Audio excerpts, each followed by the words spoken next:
been asked a lot during campaign 2016. What does and what should the Republican Party stand for? Well, that's what Indiana Republicans have been traveling around the state trying to answer. Tonight, they were in Elkhart. WSBT-22's Patrick Roth is at the live desk. And Patrick, both parties do this every couple of years, but it's a little more interesting this year for the Republicans. Yeah, Rick, a lot of things considered staples for both parties for a long time have pretty much turned upside down this year. And here in Indiana, there's a huge debate about what role social issues should play. You love Indiana, right? The Hoosiers. Well, this was going on in Indianapolis. Every Sunday morning. Something a little more low-key, but arguably just as important, was happening in Elkhart.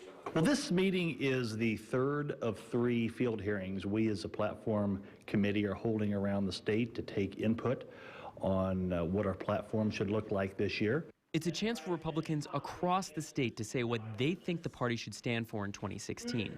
And as you might expect, there's a lot of different opinions. I'm here tonight to talk to the state GOP about the issue of racial reconciliation. I think it is something that is critical in our country today. My biggest thing is individual liberty and trying not to put liberty in boxes. Not only were there a lot of opinions, but after a year that saw a lot of protests in Indiana, there were also a lot of disagreements, especially on social issues. We ought to at least acknowledge how important it is to provide our children in our state as much as feasible, as much as possible, to encourage mother-father homes. I have a long history in the party. I believe strongly that limiting the definition of family is a critical error in the state of Indiana.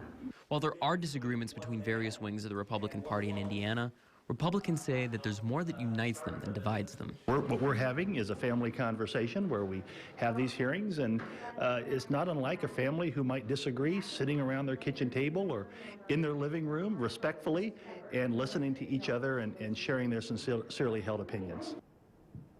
Ultimately, a committee of party officials, including Elkhart Mayor Tim Neese, will write a platform that will be voted on at the state convention in June.